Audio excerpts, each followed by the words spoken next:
Steve, welcome to the podcast. Thanks. I'm excited to be here and talk to you. Great to have you here. Let's just start with a present day moment as we record this. Where are you talking to us from? And tell us about what it is you do, what you consider yourself now. I know you've got many years of experience, which we're going to get into, but where is your life at today in regards to being an audio professional?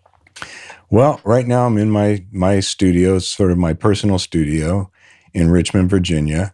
I moved down to Richmond during the pandemic when I was working with Discovery Channel and everybody went remote. And I had a room up closer to DC that I was working out of. And I thought, I don't really have to be up here with all this traffic and everything.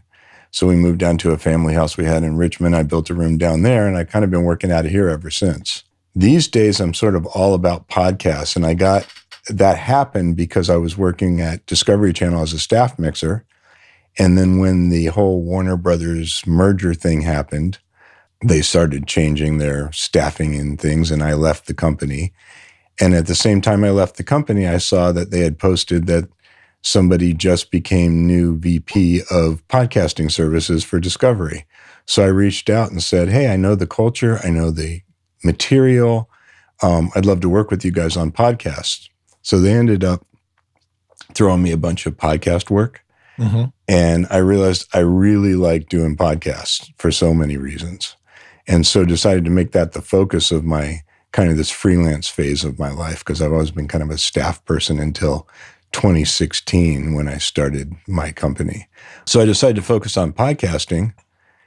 And the reason why I liked it so much is you can do it from anywhere, basically. You don't need I can work on, I'm a sailor and I like to spend a lot of time on my sailboat. And you can produce a really good sounding podcast on a MacBook Pro, as long as you're not recording.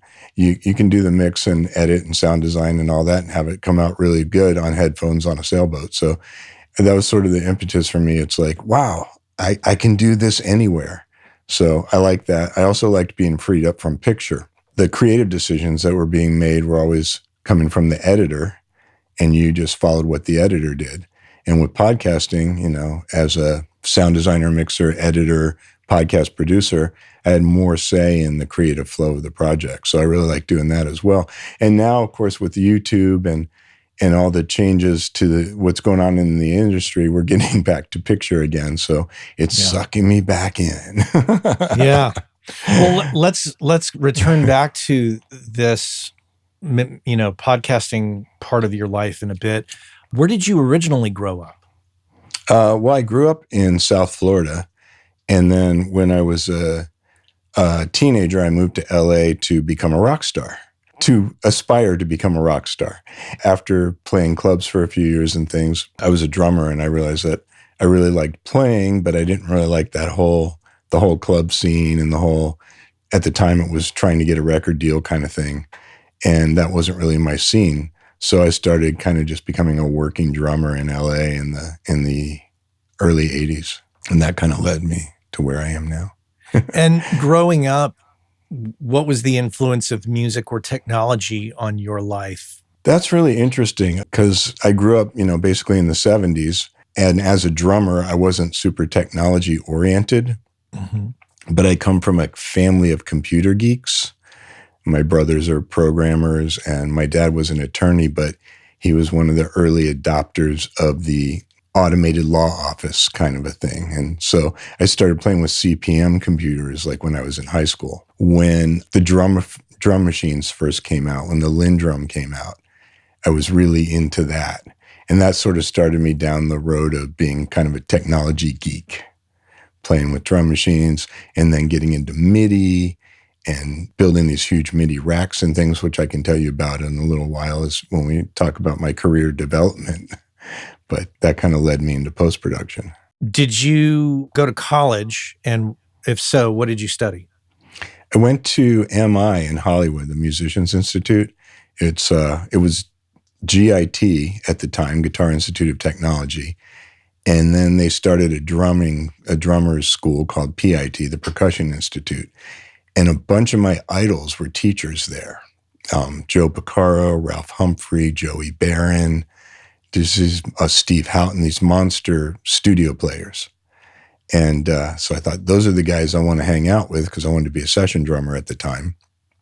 So I went there. I was the second class, 1981. I was the second class of drummers that graduated from PIT. Now Musicians Institute I think they're still on Hollywood Boulevard, is a big, full music school with all different disciplines and a recording workshop and songwriting and all that. But at the time, it was basically guitar, drums, and bass. So you walk down the halls and you're just hearing people jamming everywhere. It was just a player's school. What ultimately led you leaving Florida to come to LA? Was it the Guitar Institute?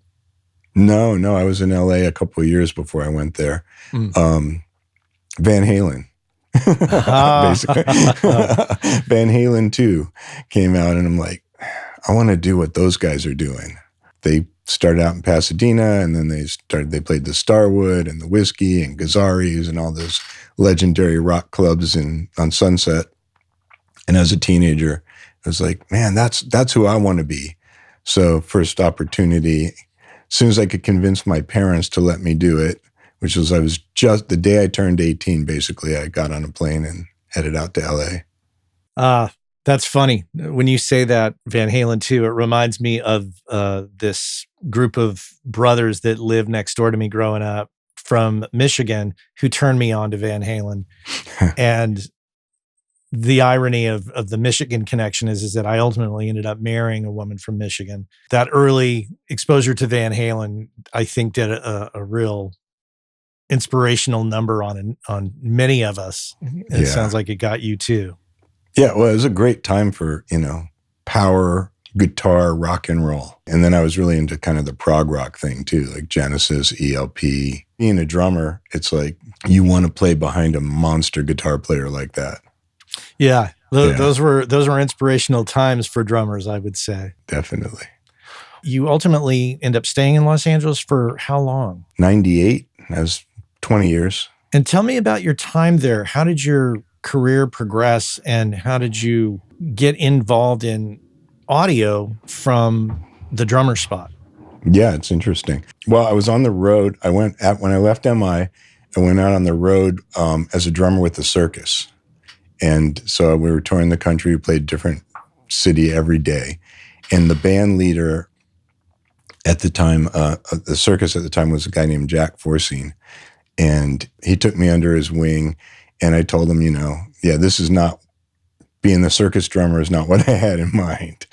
And I started studying orchestration and arranging and composition with him, like in hotel rooms at night and when we were on the road and stuff. And I would write stuff and he would sort of critique it and kind of guide me along the way there. So after a few years of that, I'm like, okay, it's time to get off the road. Now I don't want to be a session drummer anymore. I want to be a film composer. So I was still just in my early 20s at the time.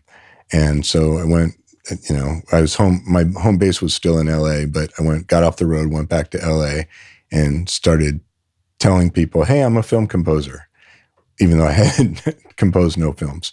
But I got involved with an organization called the American Society of Music Arrangers and Composers, ASMAC. I joined the board and I started running educational workshops for them where we would book an orchestra and you could write your stuff and come in and have it played by an orchestra. So I kind of contracted that. I got copyists involved. I booked the rooms, all the logistics of making that happen.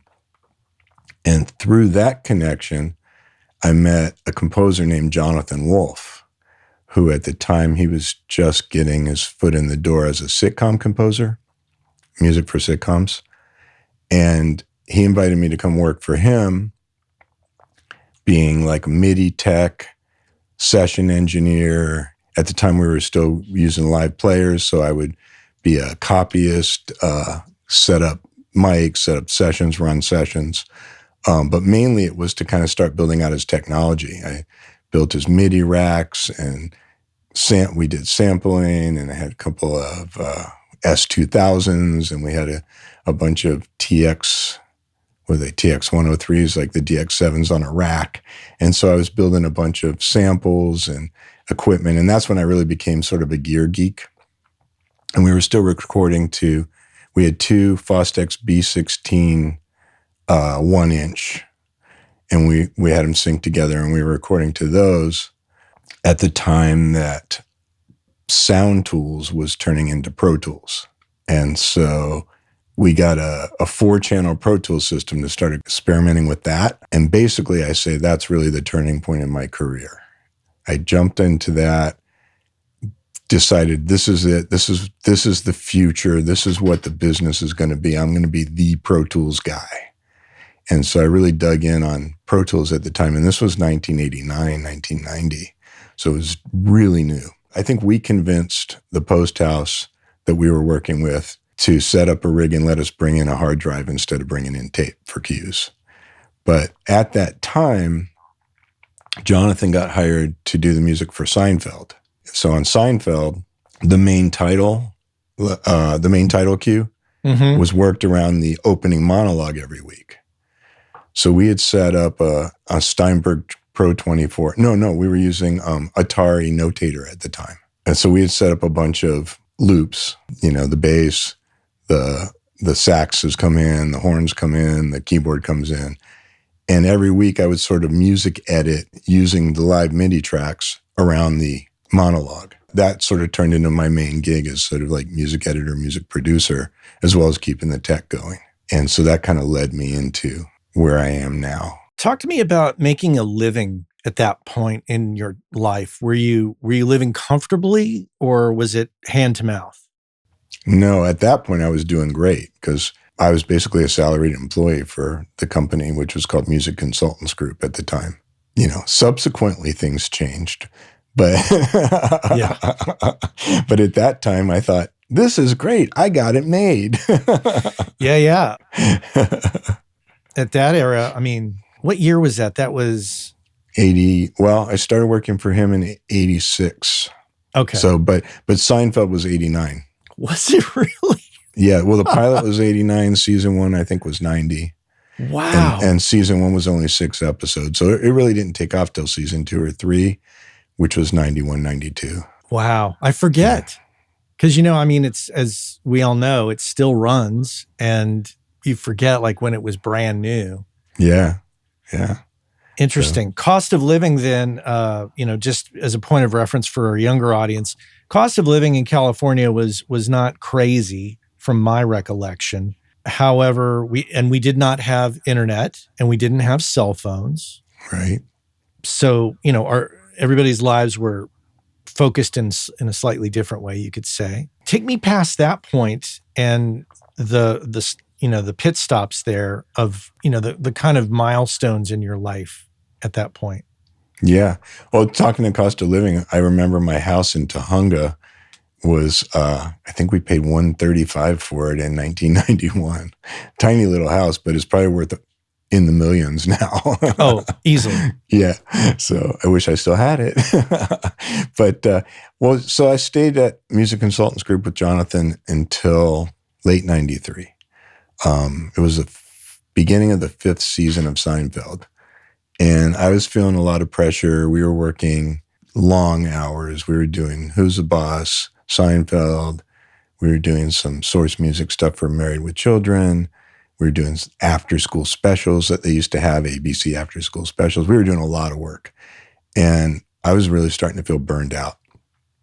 So I went to Trinidad for Carnival, and I had a really great time. There I thought, I don't know if I want to go back to that. I want to just stay here.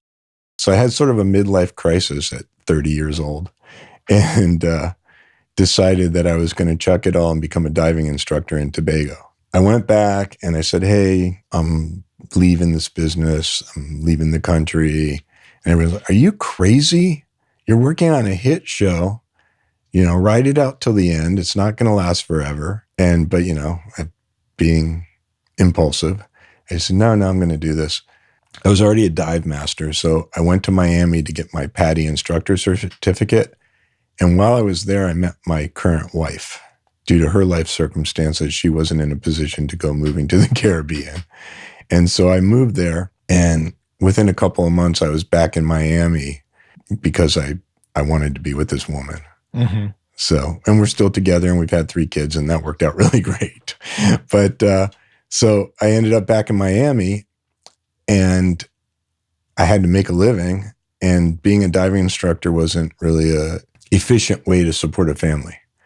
But there was a lot of post-production going on in Miami, and the gift of Seinfeld was all I had to, anyone I interviewed, I said, oh yeah, my last gig was doing the music for Seinfeld. Great, you're hired.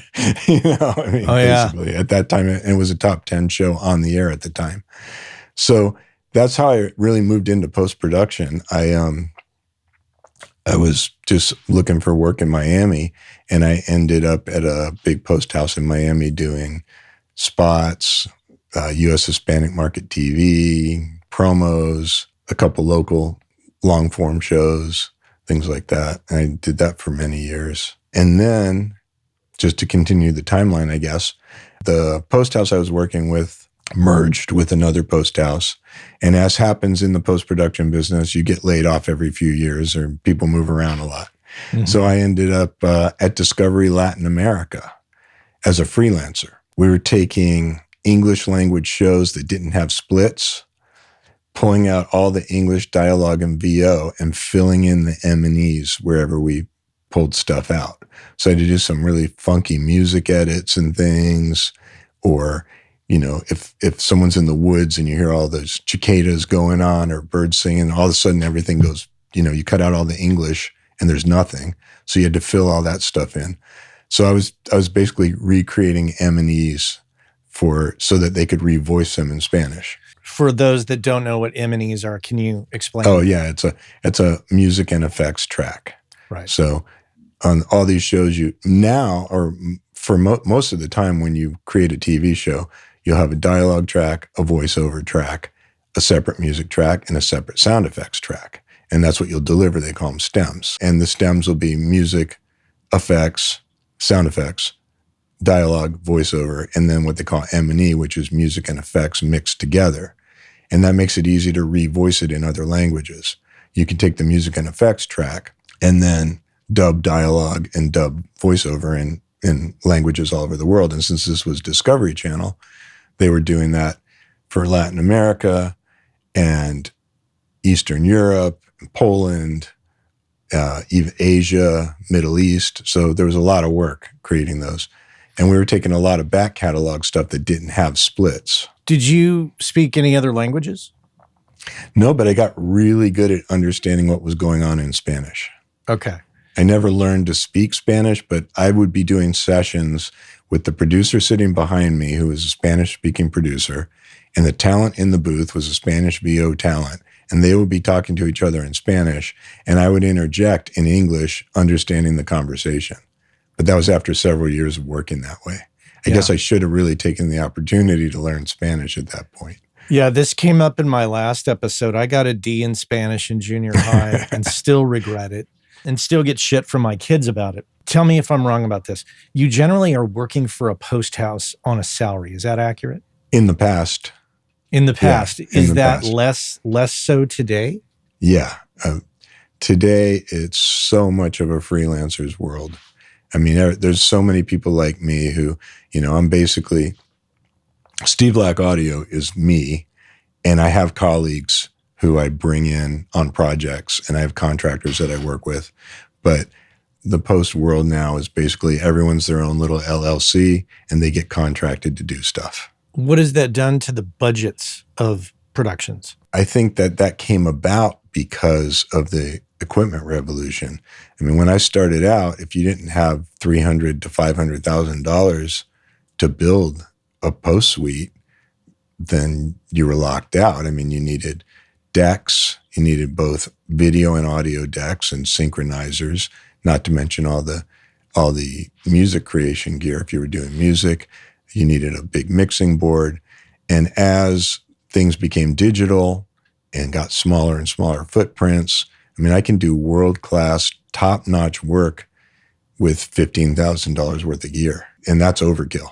Two things that I think are really a positive. I mean, lowered the barrier to entry. So a lot of talent can get their foot in the door and do this type of work. But it also drove salaries down because a lot of talent can get their foot in the door and do this type of work. I'm 20 miles east of San Francisco, and I remember in the 90s, in the late 90s, I worked for a pro audio dealer, a couple of pro audio dealers, and my understanding of the post world in San Francisco, some of those places still exist. They had exorbitant rents.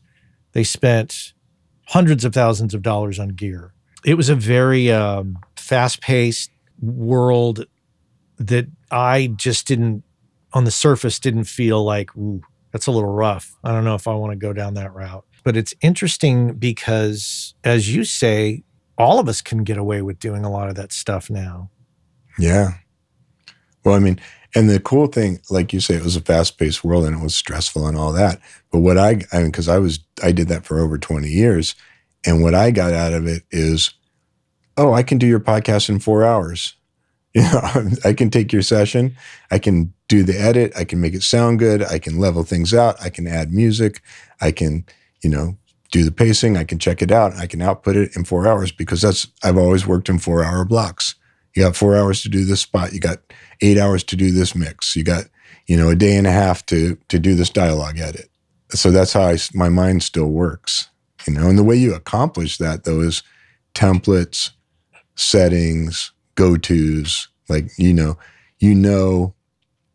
not that everything's cookie cutter, but you have your setup template, that you don't have to start from scratch with every session. What's interesting to me too is, and you fall in this camp, we both have this experience of when things were done, whether in music or post-production, how things used to be difficult, just whether it be synchronizing video to audio or early editing of audio. And we've been through all of that. So I'm sure that you look at this the same way I do, and that it's so much more of a cakewalk now to do because it's a pleasure because it's like all on a laptop. It's all right there. There's very little infrastructure involved. We don't have $15,000 a month rent we're paying. Yeah. I mean, you don't have patch bays that you need to deal with, and you don't have video routers, and you don't have to lay back to tape, and it's like, I mean, a lot of times I have to admit, I still do, instead of doing file output, I'll do a bounce back to a track so I can listen while it goes down. But a lot of times I won't, and it's like, but yes, I mean, things are just quicker and easier now. The kids don't know how easy they have it these days. That's right. I mean, my first gig was leadering 1/4-inch tape, so with a razor blade. So. Tell me about the transition from where you were out there with Discovery and the next steps that lead us to where you are now.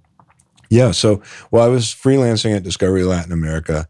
My wife was changing careers from being a teacher to being a registered nurse. She went back to school for nursing. She got a job in Virginia after nursing school. So I told the Discovery Latin America guys, hey, we're moving up to Virginia. And they're like, oh, you should talk to the guys in Silver Spring. They're looking for somebody. Silver Spring was, at the time, their main Discovery headquarters. They had a big office building there. They had a big post-production center there that they call the Creative and Technical Center. It was a big, giant, like they had 150 edit suites and 8 audio suites and big post house there. So I contacted them. They were looking for somebody, and I ended up getting hired as a staff position with Discovery. This was in 2006. And I worked full-time there until 2016. But so we moved up here, and that's how I ended up being a DC guy. You've moved around a bit into some major areas, and I'm curious about your take on culturally what you've noticed from Los Angeles, Florida, the DC area. Like what have you noticed? What's obvious to you? Yeah, well, that's another thing that's really changed, I think, post-pandemic. When I was in LA, I was doing network TV stuff. The feeling seemed to be, if you want to do anything at the top level, on the top gear, working on top-notch shows, you got to be in LA or New York. If you're anywhere else, you're not working in the big leagues. This was in the 80s, early 90s. But post-pandemic, I feel like the regional markets, there's a lot of work. First of all, because of this cultural change with the lower barrier to entry, you don't have to have a facility in a studio to do this work. A lot of people moved out of New York. They moved to suburbs and other places. They're working out of their personal studios. So I feel like the culture has shifted a lot from, I mean, of course, LA and New York are still big, the anchor cities, in Chicago, and Miami used to be to a certain extent, but I think that's changed. Atlanta, of course. So there's more work and more infrastructure in these bigger cities. But I feel like now the best talent can be had wherever they happen to be. You don't have to be in these cities to work anymore. And I also feel like the idea of working in a regional market, there's a lot more work available in regional markets now. And there's a lot more high quality work available in regional markets. It used to be, pre-pandemic, you'd be doing local car spots and corporate video. Now there's a lot of production work, independent TV, independent film, streamers, and what I've found, of course, is podcasting. Podcasting's become my bread and butter work. What is your take on podcasting as far as the market, the possibilities for audio professionals now? There's a lot of talk about how, the stupid money's gone, the industry's contracting. And I really look at it like the way the web was in the 90s. In the 90s, late 90s, or I guess even early to mid 90s, the internet was for geeks, for people who were like technology people who liked to play with computers and stuff. And then the big companies got wind of it and said, hey, we can make a bunch of money off of this. And that was the whole big internet bubble that happened. And they threw all this money into it, and they found that they weren't getting the returns they thought they were going to get. So then they retreated and gave it back to the geeks. And I kind of feel like the podcast business is similar, that, everyone said, oh, look, podcasts, we can make a whole bunch of money off of this. And they threw all this money into it, and they made these $1 million deals and all this celebrity stuff. And then they saw they weren't making the money they thought they were going to make, and then they pulled back. Meanwhile, all these independent creatives and people like you who have their audience and have developed a niche, they're doing just fine. From an audio professional's point of view, if you can edit, mix, hold hands, handhold, help people through the process, teach them to do Riverside.fm interviews, or like we're doing, we're on Zoom, but, tape sync and things like that. There's a lot of opportunity there. There's B2B podcasting. There's creatives. I work with a lot of journalists, authors, independents who have real niche markets. The budgets aren't TV budgets, but it's consistent, steady weekly work. So you can build a business on it. One of the things that you mentioned in one of your previous podcasts that I was listening to really rings true with if you're opening a podcasting studio. You mentioned that don't just be the mixer, don't just be the mastering guy, don't just be the recording guy. Sometimes you have to help people with how to upload their files and how to sequence stuff and how to put their website together. And in podcasting, you have to help them with the hosting and explain to them how programmatic ads work and how host-read ads work and what the monetization is in it. You have to wear many hats besides just, hey, I like to jump into my DAW and edit audio and output something that sounds great. That's step one. Mm-hmm. So. Yeah, I love that. I love everything you're saying there. Well, of course, I've said some of it, but. Yeah, I'm just repeating you. Yeah. We're at a circular, appreciation thing there. What I'm really curious about, because I've tried this a little bit, I've dipped my toes into expanding into podcast production a bit and have not had any success with it. What I'm curious about is, how do you get your clients in the podcast world, and how do you determine your rates? Because I had a thorough look at your website, really gave me some food for thought and some inspiration. So tell me about your perspective on that. Yeah, rates is always tough because what will the market bear? When are you going to scare people away? And also, when you don't want people with decent budgets don't want to hire the guy who's the cheapest. So it's a fine line, the rates thing, and it's been many years of experience trying to figure that out, and it's constantly evolving. What services to offer, what to charge for them, how to charge for them. Do you charge by the hour? Do you do a package price? Do you do a per episode price? Do you do a per season price? And again, it depends on your market. I work with both networks doing like reversioning and repackaging things, and I work with a lot of independents who are either self-funded or they have a sponsor or a business sponsor, things like that. With rates, it's a case-by-case basis, and it's a tough conversation to have, and you kind of got to dance around that. Finding clients, I have a secret magic formula that I'm happy to share. Oh, let's hear it. Network. Go to meetups, get on LinkedIn and post things, go to conferences, go to everything you can, be everywhere so everyone sees you. I live in I think I mentioned I live in Richmond, Virginia. My main market is the DC market, which is about an hour and a half away, but I go to DC in probably 4 times a month at least. But I also go to New York 2 or 3 times a month for meetups, and just show up and tell them, hey, I'm in town. You want to have coffee? Every single job I've ever had, including now with the podcasting, has been about personal relationships and networking. Yeah, joining organizations. I'm involved in Women in Film and Video. I was on the board for 2 years. I produced their podcast. I'm on the board of governors of the Podcast Academy. I was on the board of governors for the DC chapter of the Television Academy. Mm-hmm. Just get involved, meet people. That's how you find clients. That's how you find work. Here's something that I kind of get hung up on a little bit, but I have to get over because it's clearly, people aren't adhering to this. When I started, actually before Working Class Audio, I tried my hand at podcasting several years before with a thing called the Broken Radio podcast. It was interviewing artists that I was working with in the studio. And at the time, God, what's his name? From MTV, Adam Curry. Adam Curry, yeah. Uh-huh. And just hearing his voice from some cabin, I think in the UK at the time, or some like little cottage or something, that just really struck a chord with me. And that's one of the things that got me involved. And the term podcasting at the time did not have anything to do with video. It was audio only.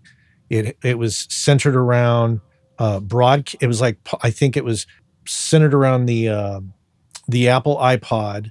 Mm-hmm. and broadcast. It was like a merging of those two terms. If I'm incorrect about that, please correct me. But nowadays, when you say podcast, to a lot of people, that encompasses YouTube. Yeah. So where I'm going with this is, as a podcaster, an audio professional, generally these days, it's my impression that you have to know more than just audio. You have to have some video chops. Is that your experience, or do you think I'm wrong on that? Well, I mean, there's such a conversation going on right now in the industry about video. YouTube is the largest discovery engine anywhere. YouTube is the largest search engine anywhere. A lot of people, if they're looking for something, they start at YouTube. Mm-hmm. So Tom Webster, in his keynote address at Podcast Movement a few weeks ago, said, YouTube may not be the best place for your podcast, but it's the best place. I'm paraphrasing. It's the best place for you as a podcaster. You have to have a presence there so people will find you. From a creative and business standpoint, some shows, I don't think everyone needs to have video for their podcast. Some podcasts don't lend themselves to video. They're audio first is amazing. Audio first is magical. That's what I love about it. You have conversations. It's uncensored. You can do great audio drama, and what people see in their mind is better than you could ever show them on a picture. So, I'm a big audio first fan. However, people are asking for video. They're asking me, can we do video? How do we do video? So not wanting at this point in my career to develop the chops to be a video editor, I just brought one on, and we treat video like TV. I basically have the editor edits it, sends me an AAF, then I'll do the mix to picture, output that, and then I'll do a separate podcast mix where I can tighten it up a lot more. Because if it's an interview style piece, because you can't cut out as many ums and ahs and filler words and stumbles and things on video as you can in audio. So whenever I'm doing a video podcast, I'll also do an audio version of it that's a little tighter. Let's just say it's been about 10 years that I've made, I don't know, maybe 3 attempts at doing video, maybe 4. And every time I'm stumped, and I finally hit a point where I discovered a hard drive that I had full of Zoom calls that had been recorded. And I thought, wow, what a waste. I need to do something with this. And I started to post them slowly and discovered, okay, I hit the wall with Adobe Rush. I felt like that was a limited, limited product, and quickly got into Adobe Premiere and just said, okay, here's what I need to do. And I watched YouTube videos on how to do everything I learned. Ironically, I found it actually kind of enjoyable to work in. And it started to change my workflow a bit and challenge some of my conventions about podcasting. But this episode will go up on YouTube, and while it's not my favorite thing to do, I think it's, as you say, people are on YouTube all the time. Yeah. Well, what I've been playing around with a little bit is the Blackmagic DaVinci that has Fairlight, has Fairlight audio built in, and it's also a color correction system and an editing system. So it's all integrated. Back at that post house that I was talking about in the 90s, we actually had a Fairlight hardware box that went through a Mackie D8B. And so I've been a Fairlight fan for a while, and Blackmagic bought the Fairlight. I guess at some point Fairlight started a DAW, and then they went under, and Blackmagic bought them out, I think. And now Blackmagic incorporates the Fairlight digital audio workstation into their video editing system. So that might be an interesting way to approach audio video. If you're an audio guy looking to get into video, you might want to look at that. Another consumer level product that I've been seeing a lot of is, are you familiar with Descript? Yeah, I've tried my hand at it. It's I found it a little slow and clunky from my experience, but everybody's mileage will differ. Yeah, I mean, as an audio person, I can do it a lot faster in other ways, but they incorporate video. So if you want to take an interview and do quick video edits in it as well, based on the transcript, you can do that. And then if you finesse it with crossfades, and if you're careful, it won't be too jumpy. I mean, it's not the same as you can do in a DAW or in a video editing system, but it's a one-step process for someone who may not have the level of experience we do with post-production types of things. And I'll tell you another tip. My brother from another podcast, Lid Shaw from Recording Studio Rockstar, is one of my best friends. He has been messaging me lately. He's been taking a deep dive into Reaper, because Reaper apparently can edit video and audio alongside one another, which I had no clue. There's that. And then one other thing I'll mention for those that are maybe dipping their toes into this, there is a plugin. Actually, here, I have it open so I can get the name correct. For Adobe Premiere users, actually, I think it works in other workstations. There's a thing, it's an extension. It's called Autopod. And you basically tell the Autopod, speaker 1 is Matt, speaker 2 is Steve, and camera 1 is Matt, camera 2 is Steve, camera 3 is both Matt and Steve, because I'll just make duplicates of the Zoom thing. and it'll say, what kind of how frequent do you want Matt and Steve both in the shot? And then other than that, it will go through and it will just in about a 3 to 4 minute process will completely edit the whole video, an hour-long video in a short amount of time. And when you're talking, you'll be on. When I'm talking, I'll be on. And occasionally it'll show us both.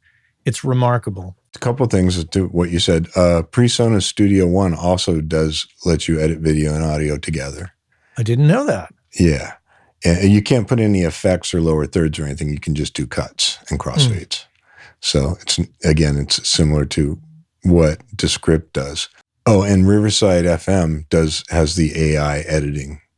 So if you'll do instead of like we're on a Zoom call right now, if we were on a Riverside FM session, it looks the same, feels the same, 2 cameras or camera for each guest. You get separate WAV files for each guest and a separate audio file if you wanted to edit it. But they also have kind of a built-in edit this for me thing. And it'll create a video, like you said, whoever's talking will be on camera, and then you can have a 2-shot, and then the next guy's talking, that kind of thing. Yeah, there's so many tools out there, whether you want to, if you want to, either way, you're paying for some subscriptions there. Yeah.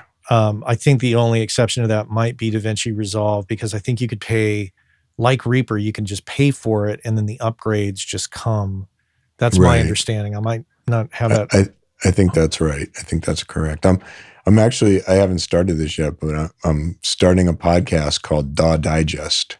And it's basically going to be digging into all the features of Reaper, Pro Tools, Nuendo, Hindenburg Pro, Studio One, Harrison Mix Bus, Logic. I'm sure I'm leaving some out, but Luna. When I start, Luna. Yeah. When I started out, it was, Pro Tools and Digital Performer. And now you have a lot of options, and they all have their own characteristics, and they have their own features, and they're targeted for, I use Studio One a lot for podcasts. It's kind of designed for music, but it works great for podcasts. I spent about a year in Studio One with this podcast, and then I hit this weird bug where you couldn't undo things. Oh, wow. And I just was like, wow, this is starting to become a problem. And then I went to mix with the masters in France, and they said, bring Pro Tools sessions to work with Chad Blake. And I said, okay, I'm going back. Yeah. We're done here. Yeah. No, when I left Discovery and I didn't have to use Pro Tools, I've been using Pro Tools for 30 years. Yeah. And I didn't have to use Pro Tools anymore. I thought it might be fun to try something else. So I jumped into Nuendo and started using Nuendo. It was interesting because I found that I was listening to things differently. In Pro Tools, I just know if I do this, I tab, click, cut, X, Control X, blah, blah, blah, cut, paste, whatever. Everything works. I know what it's going to do. I know it. So I don't pay as close attention because I just already know it. It's just second nature. And when I switch to another DAW, I find that I listened a little differently because it's like, is this doing what I think it's doing? Is this working the way I think it's going to work? So I've been DAW hopping like every 6 months just to stay fresh. And that's where this idea for the podcast came. It's like, wow, I've used every DAW out there in the last 3 years. DAW hopping. I love that. Let me ask you something. So your services you provide in the podcast world kind of get a little extensive, and they reach into some areas where I'm always not really sure how to handle some of these things. Everything from, how do you set a client up in, let's say you set up a Riverside or a Zoom account. Whose Zoom account? Whose credentials are there? How do you manage stuff like the simple stuff like that? Well, for most of my clients, either I or one of my colleagues will actually be on the session, listening, making sure there's no glitches, maybe giving a little hand holding. Hey, could you get closer to your mic? Could you turn that air conditioner off? Can you close the window? Or sometimes you'll get an error message on the session, and they'll jump in and say, hold on a second, can you refresh your browser? So we monitor all the recording sessions for our clients. And so I set up a separate studio, and I use both Riverside FM and StreamYard. So I'll set up a different room depending on the client's needs.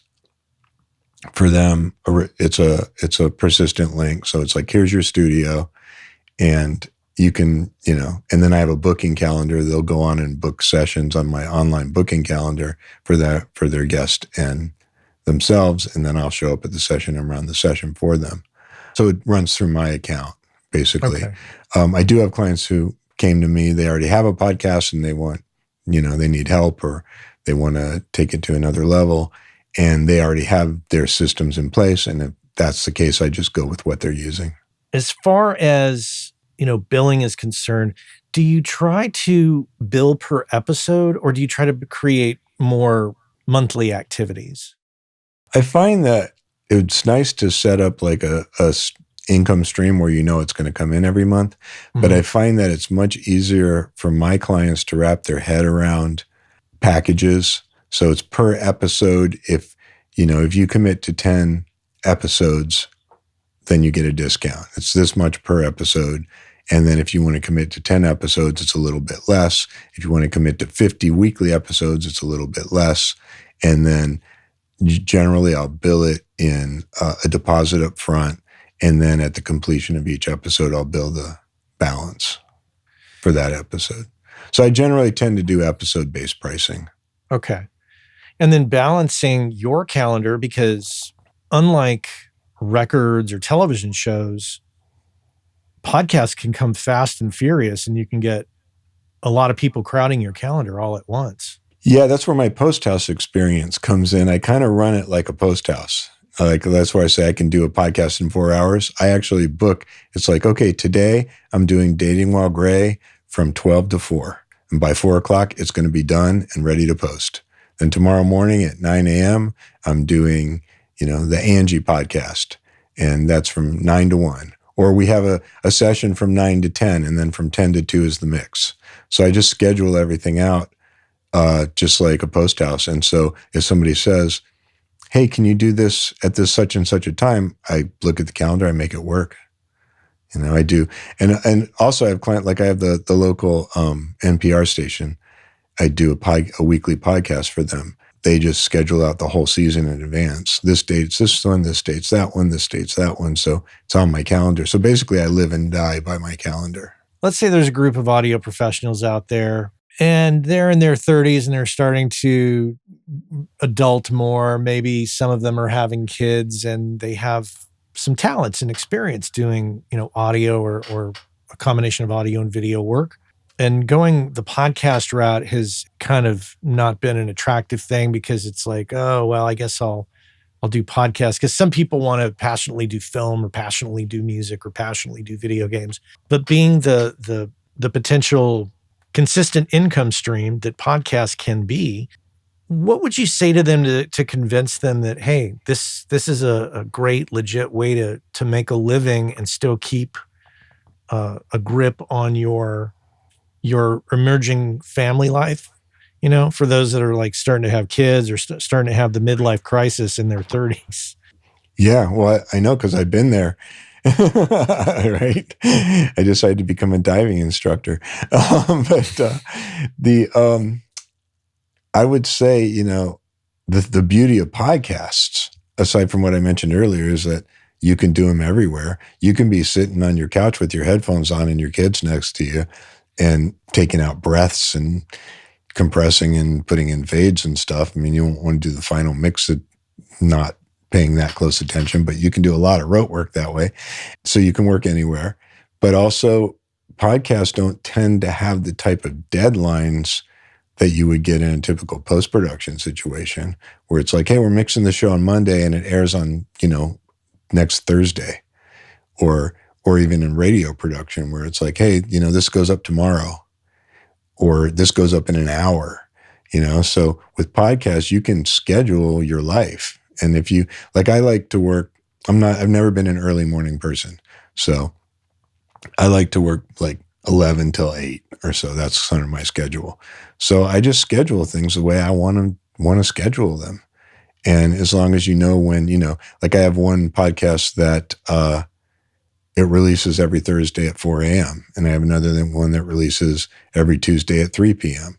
So you just schedule that in order to get it done and upload it in the time you have. Sure, sometimes you have to put in some hours and crank through it, but most of the time you can make things work on a pre-scheduled basis. It's less urgent. Like a podcast will be done when it's done, you know? Yeah.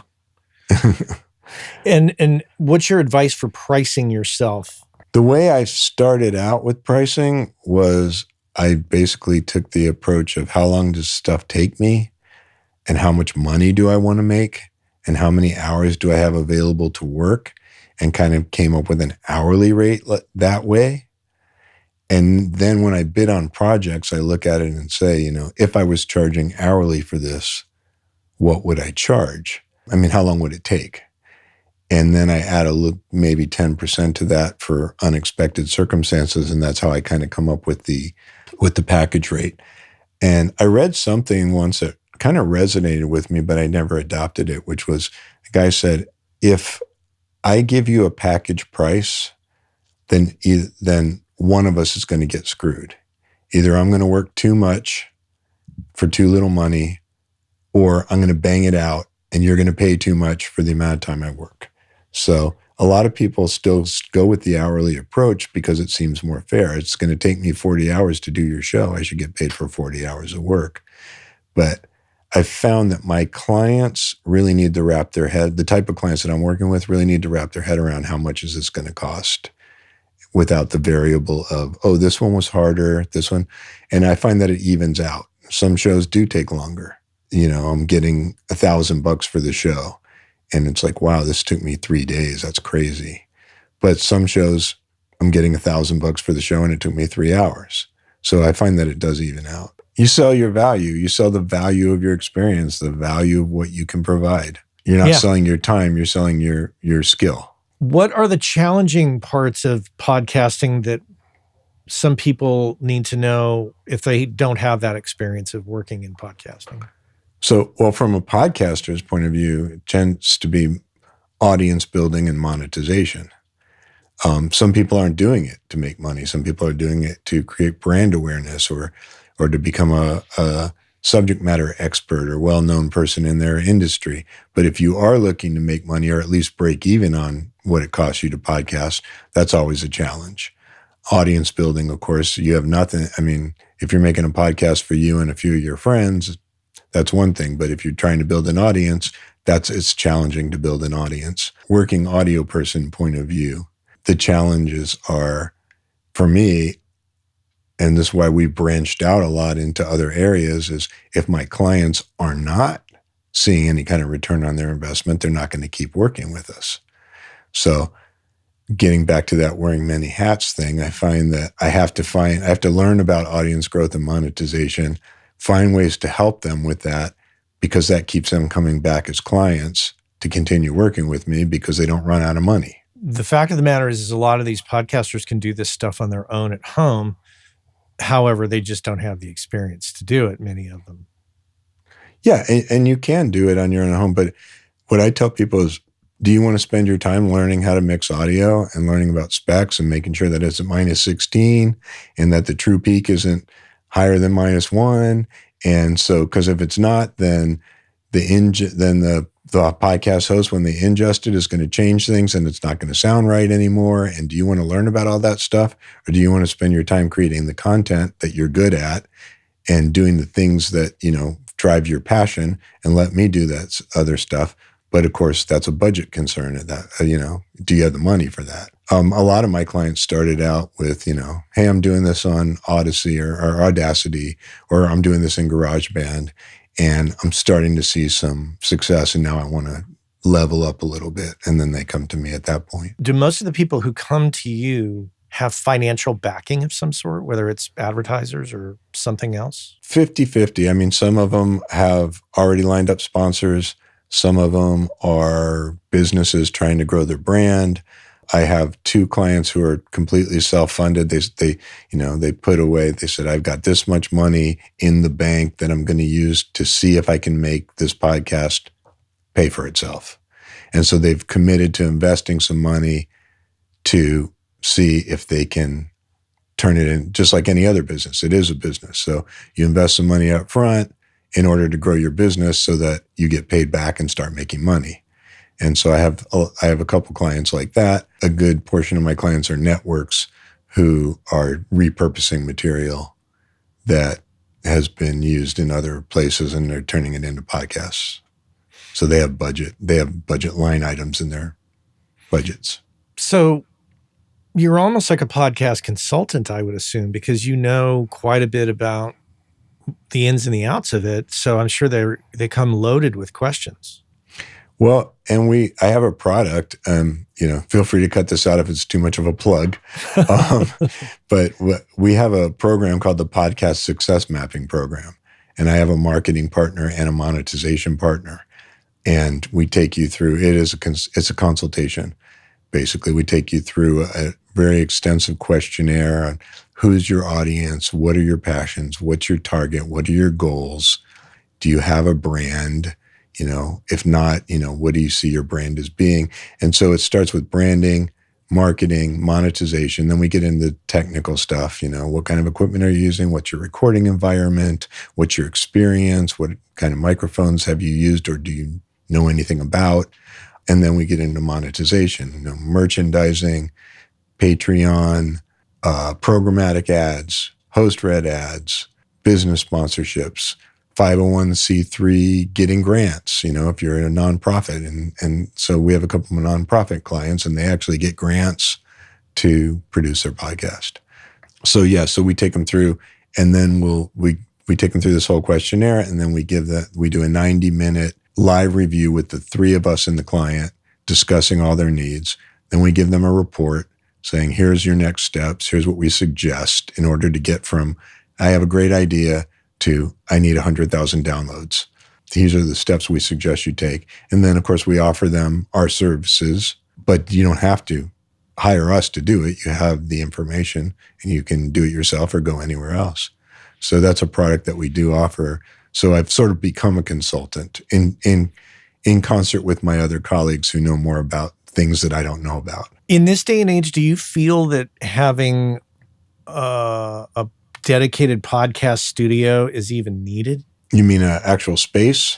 Yeah, like do you see, like you heard me mention it on a past episode, like having a dedicated space where people show up and record. Do you think that is necessary in the day and age that we live in with Riverside and Zoom and all the others? Yeah, I mean, I wouldn't say it's necessary. I have a couple places that I use when that is advantageous. There's sometimes when it is. You have a round table in Washington, D.C., you're having a round table interview with newsmakers or, a senator and a journalist and a White House staffer. It's all sitting around a table. It's going to, if you can get them all in the same room together in a studio with U87s in a soundproof room, you're going to get a really nice podcast out of that. But I don't think it's necessary to build your own room. There's rooms that you can book when you need it. And 90% of the time, the work I do, I'm doing just like we're doing right now. Most of my audience, I think, are record makers for the most part, is my assumption. I could be wrong about that. But let's say we're talking to some record makers who want to diversify and they want to get into podcasting. What do you think are the first steps they need to keep in mind? What I tell most of my clients is, it's you don't just throw up a mic, start talking, and you have a podcast. So as a musician or a music producer, you already understand that. You don't just throw up a mic, play your tune, and you have a record. So, it's all about taking those skills that you already have and repurposing them into a spoken word style of working. You're still going to have music. You're going to still have some sound design, but it's all about now spoken word becomes the king. Dialogue is everything. So you're going to, as a music maker, you're going to repurpose your skills to record spoken word. It's a little different way of listening, I think. And also the monetization's different. A studio. I haven't been in the music business in a long, long time, but so I don't even know the monetization of making records these days, tell you the truth. role of AI nowadays in podcasting in any portion of the business? Where do you see that role working currently? Well, yeah, that's really interesting because one of the things I used to pride myself on is I could take really crappy poorly recorded location audio and make it sound great with EQ and compression and really digging in and drawing the waveforms and taking the pencil tool. And now it's just, load up a plugin and hit bloop and it sounds great. So you still have to know how to use those tools, but you don't have to do it yourself anymore.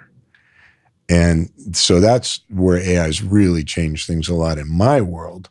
As far as the AI editing or AI script writing and things like that, I haven't been super impressed with it yet. I'm sure it's going to get there, but right now it still feels like a work in progress.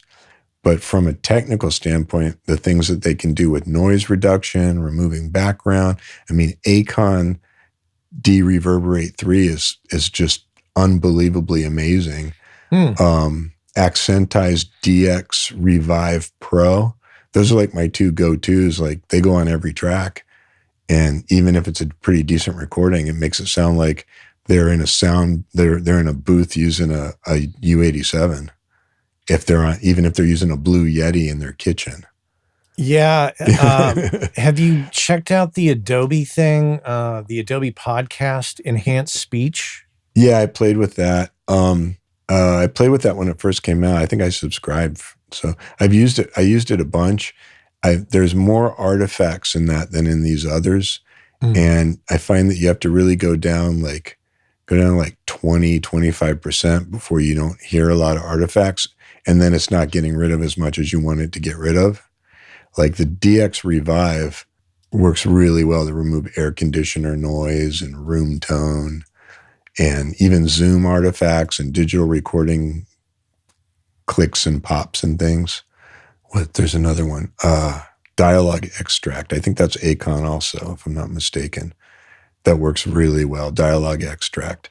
And of course, then there's the isotope tools that everyone sort of standard post-production world. Yeah. But I find that for the price, these other standalone tools are cheaper, a little easier to use. They're not as comprehensive as the isotope, but usually you just need to do one thing. Like I wish I could get rid of that fan that they have going, and you can now, So Steve, it's been great talking to you. For the audience, link will be in the show notes for Steve's website, which is stevelackaudio.com. I'm going to put some links to these plugins that Steve's mentioned as well, because I need to remember them. I think that everybody else will want to know. So don't worry about writing that stuff down. Come on over to workingclassaudio.com and look at the show notes. It'll all be there for you. Steve, thank you so much for your time and talking about your journey and your expertise. It's even as a podcaster of 10 years, I'm still figuring some stuff out and still exploring and learning because I don't spend a lot of time hanging out in the podcast community. There's so much more to learn. Yeah, that's what's so exciting about it. I mean, there's always something else you can play with. So that's why I like it. Yeah, amazing times though. Yeah. Well, excellent. You take care and thanks again. All right. Thanks a lot for having me.